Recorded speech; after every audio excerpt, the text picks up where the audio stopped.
happiness, and faith. May I continue on this path of ever-increasing divine spiritual growth, and may others benefit from this spiritual growth also. I want to be enlightened. I want to heal myself spiritually, mentally, and physically. I want to pass this on to my family, my friends, and all my brothers and sisters.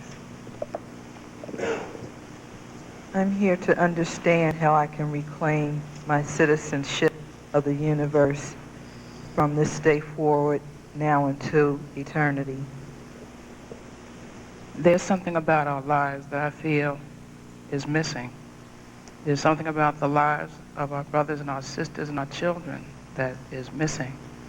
I feel that if we are righteous in our hearts and dedicated to what we feel and what we know has to be done, we will find the things that need to be said and say them, and we will do the things that need to be done and we will do them.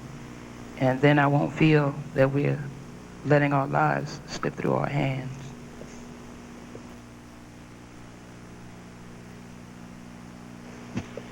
Good morning. I greet you with peace, love, and harmony. Bute Benkevu Butefu, which means peace, love, and harmony in the Lugandan language. And the response to that is Tuli Banaba Serolanda. Can you say that? Tuli Banaba Serolanda. So when I say Bute Benkevu Butefu, you'll say Tuli Banaba Serolanda, which simply means peace, love, and harmony. And we are children of eternity. That is what the response means. And as children of eternity, we'll be here today listening to Dr. Jewel Pookrum and Wayne Grace share with us some deep insights, some esoteric and spiritual insights to relationship. Relationship before sexship. So what I would like us to do is to bring down the spiritual energy. And the way we do that is to raise our hands high. I'd like you to stand up. We're going to raise our hands high and we're going to chant, Aye.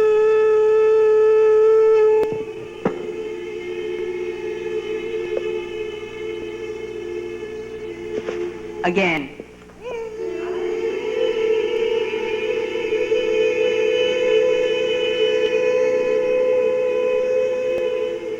Again.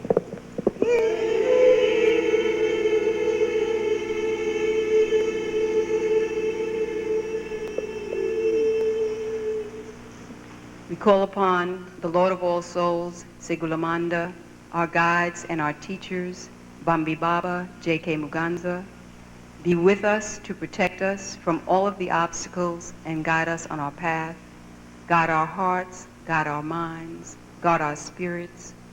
As we listen today, as we channel this divine spiritual energy, we humbly give thanks. We are grateful for this opportunity, having been born into the human body, knowing that only through human birth can we find our way back home to the source of our being.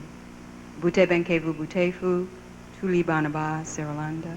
Bute Benkevu Butefu, Tuli Banaba Serolanda.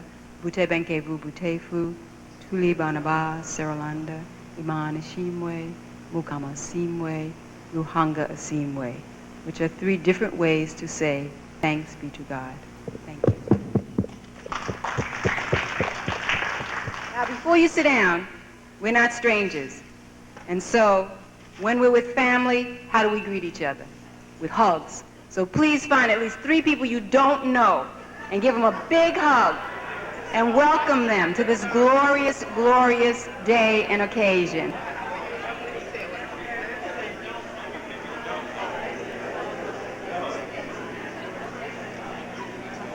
Ain't nobody gonna hug me?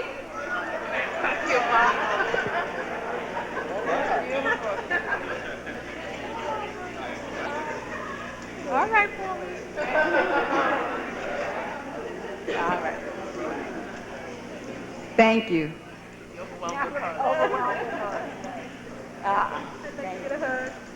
Thank you. Daya. Nice to meet you. Oh, great. Wonderful. Great. The crew is in from Philadelphia. We welcome them. Okay. And so, to open our day, I'd like to present to you one of the members of the Seralanda Foundation from Uganda, my beloved brother, Baba Buka Bijamiro Jamiro. He will join us in a few moments to start us on our way. He is the author of the book Bambi Baba, Redeemer of the New Age. And so, during the day, please stop at our table at the back of the auditorium. The Seralanda community, along with Daya Associates and Natural Way Communications, are the sponsors of today's event. So please stop by. There are copies of the book. We have a journey planned to Uganda this July.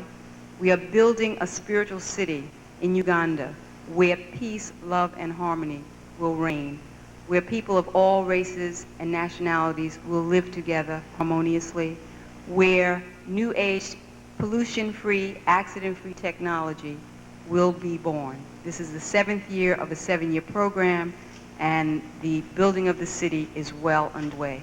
So I encourage you at the break to visit the table and to, if you get an opportunity, to talk further with Baba Buka. And so momentarily, he'll be here with us. Please welcome my brother, Baba Buka Bijamiro Jamiro.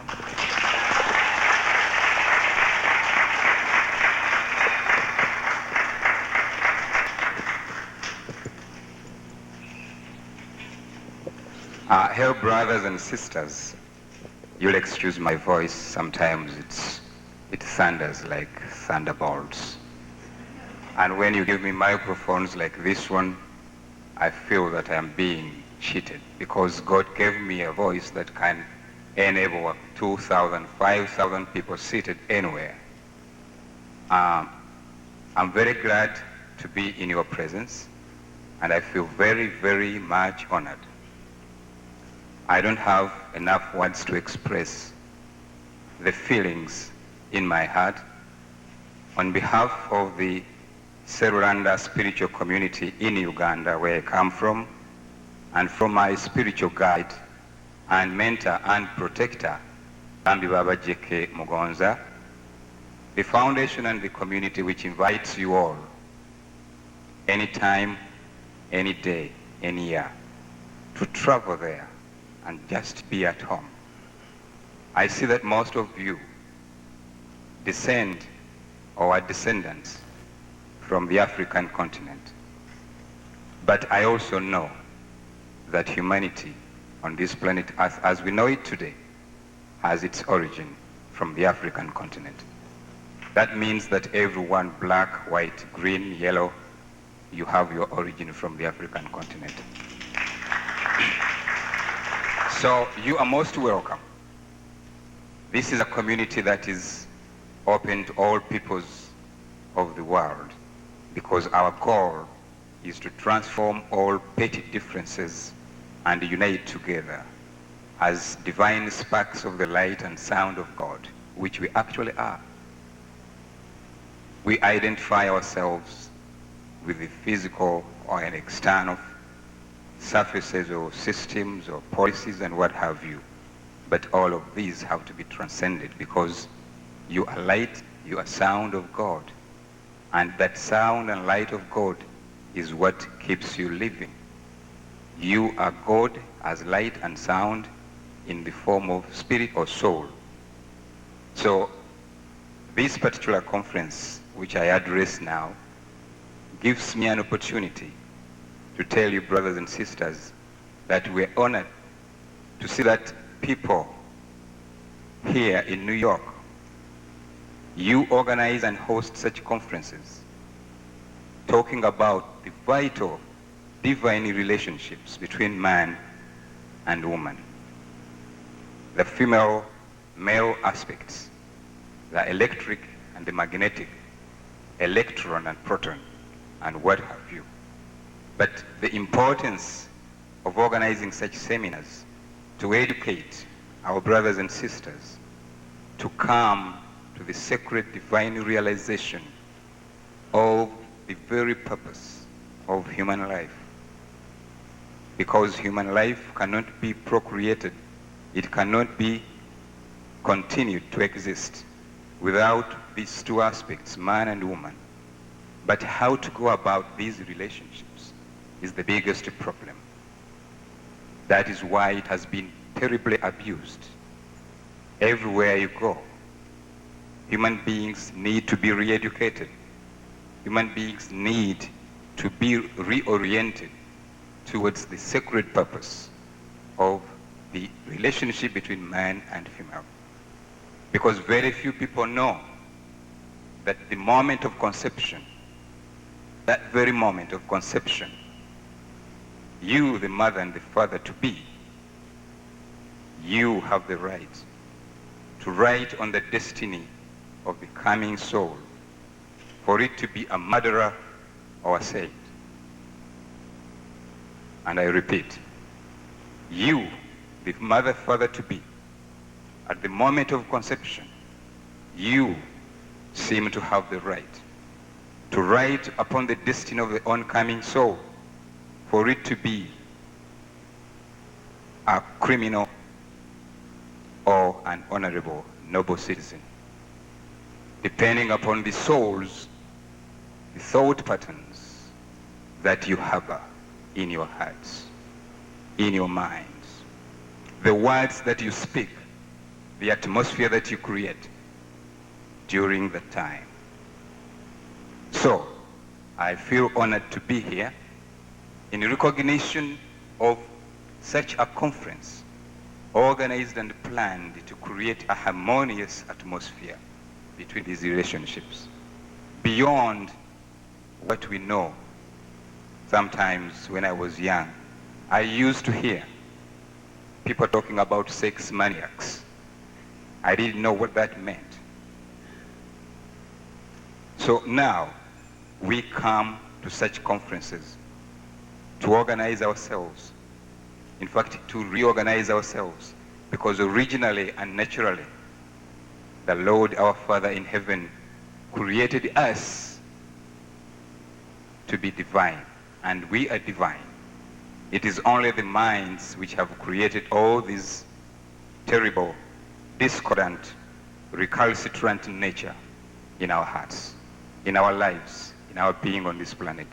So we have created all the chaos, the weapons of destruction, systems for exploitation of the weak, and what have you. I gather today that when you come to discuss, to think, to learn, and to imbibe whatever is going to be given you in preparation towards that harmonious relationship between man and wife, you will not overlook the necessity to understand at least the basic 4 levels concerned with the physical, the mental, the emotional, and the spiritual, which you are. Unfortunately, most of us deal with the physical, and sometimes the mental and the emotional takes root without reason, without logic. We are carried away by the emotions. So, in a matter of moments, one becomes a victim of the AIDS virus. A matter of uncontrolled emotion. No human being is without emotion. But the point here is controlled emotion. A matter of moments of uncontrolled emotions leads one to become a victim of the AIDS virus, meaning that in that particular moment, you have decided, consciously or unconsciously, to get a passport to immediate death. You stop your own life because of a matter of moments of uncontrolled emotions. If only people can learn to use logic and not be carried away by the emotions, because you see the physical is interesting and it's very strong, but it is always overpowered, carried away by the emotions. A very strong giant man can become a very helpless man because of the emotional force, the emotional energy. The same thing happens to a woman. You look at a woman so strong, but beautifully, ignorantly, carried away by the emotions into self-destruction. Of course, when we talk of self-destruction, no soul has ever destroyed itself. It is always the body that is destroyed. It is always the astral body that is destroyed. The etheric body, the emotional body, the physical body, the cause and the mental bodies, these can always be destroyed. But you, as soul, you can never be destroyed because you are immortal. You are created in the God's image, in the likeness of God. But that also does not explain the point. Because when you say likeness of God, it means you are not totally like God. But that is due to lack of explanation, due to lack of words.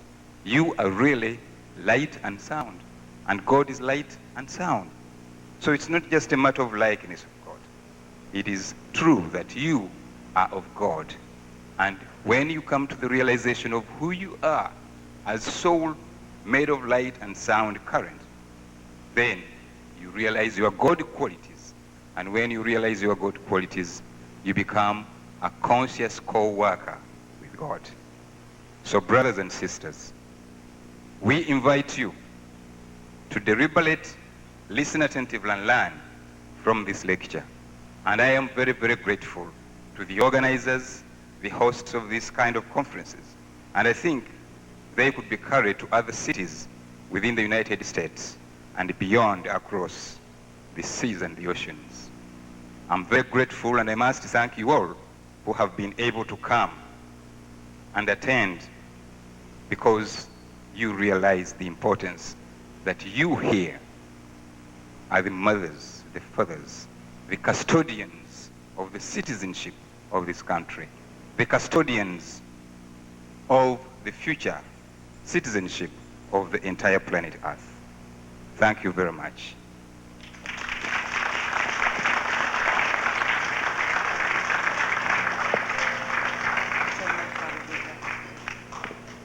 Okay, our mistress of ceremony, Lady Prema. Thank you. It is such an honor to be here, and thank you, Buka. You know, I feel like after that we're all in a trance. I don't know, like, what else to say. Buka comes from Uganda, just in case you didn't know, and he's on a mission, man-making and woman-making, and sharing the spiritual energy and light that we all do have. He has that gift of igniting that which is already within us. So I would just like to share a poem, because when I think about love, it is such a divine challenge, you know, to walk that path of unconditional love, which is a requirement, really, if you're going to have a successful relationship. Unconditional love is really the master key to making it work. And so I'm going to share this poem that I wrote, because when I think about loving, it's a wondrous, awesome energy. And it goes like this. Let me love you like the sun smiling on a summer day at noon in a cloudless sky. Let me love you like the moon in its fullness, devouring the darkness of the night. Let me love you. Let me love you not like a spice that only flavors a dish so that the taste is pleasing. Let me love you in my completely raw state so that my pure essence may digest within your being. Let me love you. Let me love you and not ignite your flame for my selfish need of your warmth and chance our love cooling. Let me love you like the still waters that run deep, deep, deep, beyond our mind's perception. Let me love you silently within my prayers, so that when I leave you, it will not grieve you. Let me love you.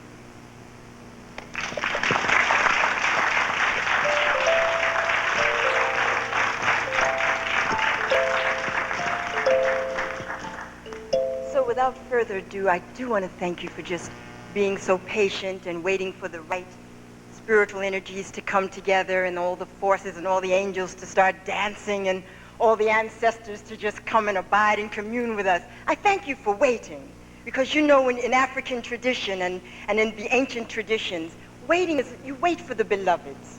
It's a part of the whole drama. So, you know, for those of you that were a little restless, well, this was your first initiation into how we do things in tradition. It's all a part of the play. And so I'm bringing to you two divine entities. You know, I love doing these events where you have the yin and the yang working together, the synergy. It is so important. It's not about one sex being better or badder or bigger than the other. It's about the synergy. And so we're bringing two divine evolved souls. Brother Wayne Grace is local. You know, and sometimes when our heroes are local, we sometimes take them for granted. I've known Wayne for a long time. I looked at his resume and I said, I didn't even know he was an actor. He's done movies and TV programs, and we know him as the communicator from years back, and he's co-hosted with Bob Laws and on his Night Talk. And so he's just a very, very deep brother. I know him, I get to share energy now and then, but he has insights and commitments and very sincere energy. I know his daughter, you know, the fruit doesn't fall far from the tree. He has a beautiful daughter. He has also a son, but I know his daughter personally, and she's a very sweet young Indian spirit. She has an ancient spirit. And so anyway, Wayne is going to be here as a guest of our beloved Jewel. And for those of you that don't know Jewel, well, I've gotten a chance to be close to her the last year or so. First of all, she's healed herself of lung cancer. Now, to me, the best healers are those that have gone through something. It's just not a figment of their imagination. It's not their studies. They've gone through something. They've healed themselves. And so they're speaking from experience and commitment. And so aside from that, she was a gynecologist, is a gynecologist, but was a surgeon and did lots of work in the surgery field on females, hysterectomies, etc. And when she began to realize what she was doing, she became conscious. She decided that she was going to go an alternate route, take the traditional medicine and the holistic medicine. And so she's bringing a wealth of experience from the American Medical Association, that type of experience, and also from the holistic, and also her personal experience. So yesterday I was thinking about Jewel because I love her. I love her work. I love her mission, and I love her personally. And when I was thinking about her, I was just kind of sitting and reflecting. And then I started thinking about the sisters and the state of the nation, the state that we're in right now, which might seem to be a little barren and a little uninspired. And I thought about her, and I said, oh, God. And there was only one word that really came to mind, and I'm just going to leave you on this note. I thought about her, and tears started coming through my eyes. And I said, she's here to really help us get this together. She's here to really help resurrect the nation. And I back her. And so what the word that came through was, hallelujah! Dr. Jewel Pookrum!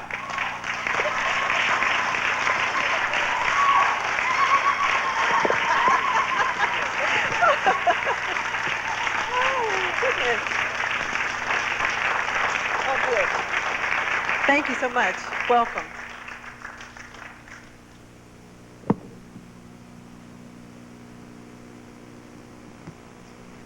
So it's so good to be here. How long has it been since we were last here doing this, the first part of this? November, and it's great being back again. A lot of wonderful things have happened, a lot of evolution, obviously on my part, because it is true. I'm here to help you all, but understanding and helping others, that's the greatest reward. You are really helping yourself. So I've done a lot of growth and a lot of evolution, and we're here today to share something very special that through the observation of my patients and obviously in my own personal growth, we've come to learn more about sexuality and relationships. I want to thank Yahweh for blessing me with the privilege of meeting such dynamic men. One that I have to my left, Mr. Wayne Grace. We've done a lot of wonderful things together. And it's really wonderful how Yahweh has allowed individuals to come into my life that have really allowed a lot of information that I've recovered by studying the stacks of information stored way, way deep away in many of these institutions. And I'll always be so grateful for Mr. Grice for allowing me to do a 3-hour, we did 3 hours together, a radio show. It was broadcasted to what, 13 states? 15 states for an entire 3 hours, and I was like, wow, you know, I felt so humbled and so blessed to be able to share that information because the president even doesn't get that much time. So I was like, I love it, you know. So we're here today. We have a lot of wonderful things to share with you. So if everybody can just relax, we really want to get clear with everybody why we are here today for the purpose. And from there, then we're going to get really involved. One of the things that I think I can go ahead and clear up is that we as Africans especially are very, very right-brained. And many times when we are asked to concentrate and look at written information, et cetera, many times a lot of whatever our previous apprehensions have actually cropped up. So I do want to let you know that it is important that we get comfortable with using left and right brain. So our manuals are going to be here in just a few minutes because there are some information that has been captured there that we're going to go through. But also too, we are definitely going to have experiential day-to-day. So without further ado. What we'd like to do at this time, if all the men in the audience would come here to where I am, was what we'd like to do is a bonding, because some of the information and knowledge that we'll be sharing today is really the kind of knowledge that we would get in rites of passage. And so we want to do a bonding, because it's not about little I's or big U's. It's about us understanding that we are one. Sisters, oh, okay. If you can join me. And sisters, if you would do the same. And what we're going to do, beloved, is we're going to form a spiral. Because even though we've been in a linear existence, we understand that the universe operates in a spiral. So what we're going to do is connect. And what I'd like, I'm going to have to speak on the mic, what I'd like for us to do.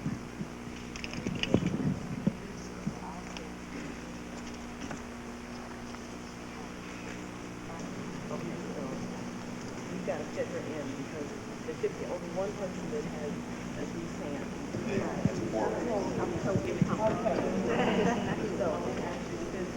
I would like each one of you to affirm something, whatever it might be, to affirm in case of your reality, your purpose.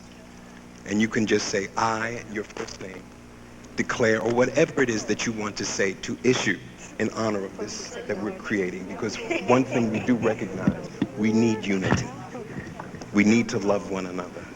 That's the only thing that's going to get us out of what we find ourselves in. Is that correct? Is everybody?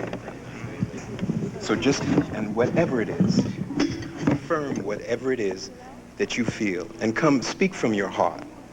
There's no big I's or little U's. And don't start editing or judging what you're saying. Speak from your heart and let it go to the universe, okay? Okay, if you would just, let's be still.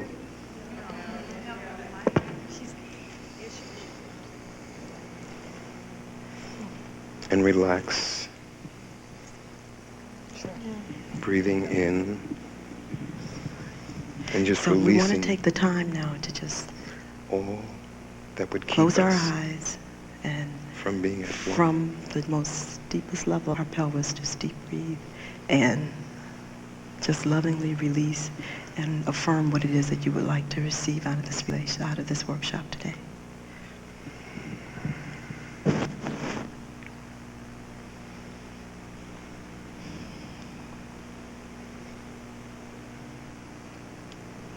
Father, Mother, everything, Yahweh, I ask that not only for myself, but for all of my sisters, that they understand that the greatest and most powerful relationship that they can ever have is with themselves.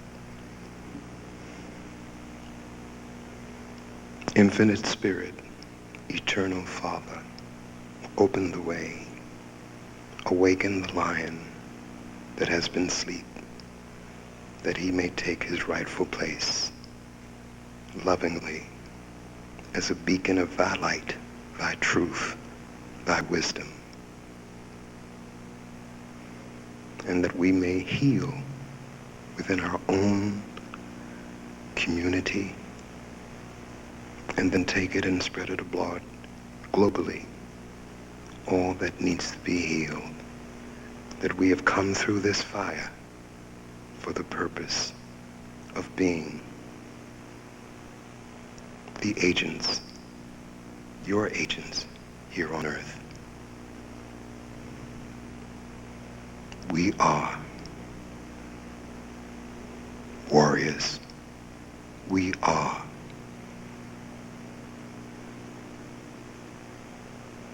the beloved of all that life is. We are the protectors, the providers, the managers. We are the shelter for the weak. We are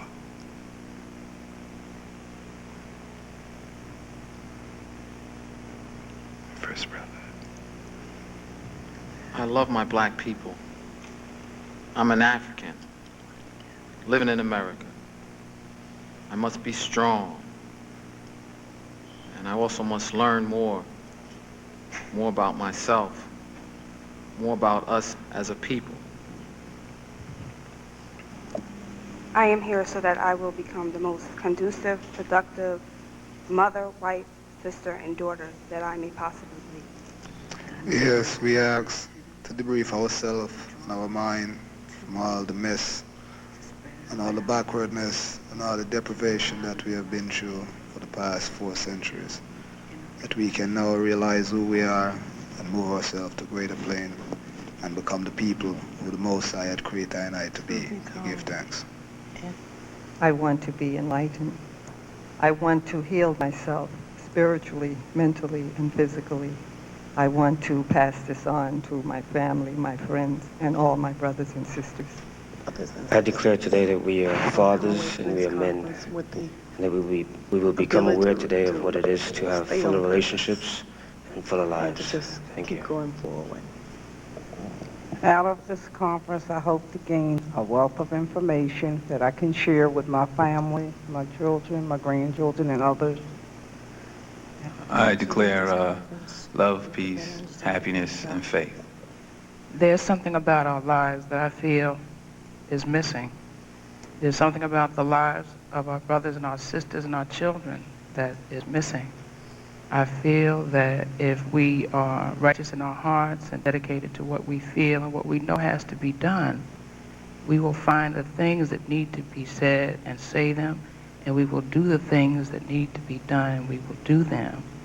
And then I won't feel that we're letting our lives slip through our hands. May I continue on this path of ever-increasing divine spiritual growth, and may others benefit from this spiritual growth also. Today I ask for the blessings of the ancestors to be with us. And today I ask for divine guidance from the Creator who dwells within me as me, to reveal and instruct me in the presence of the masters that are here in this room.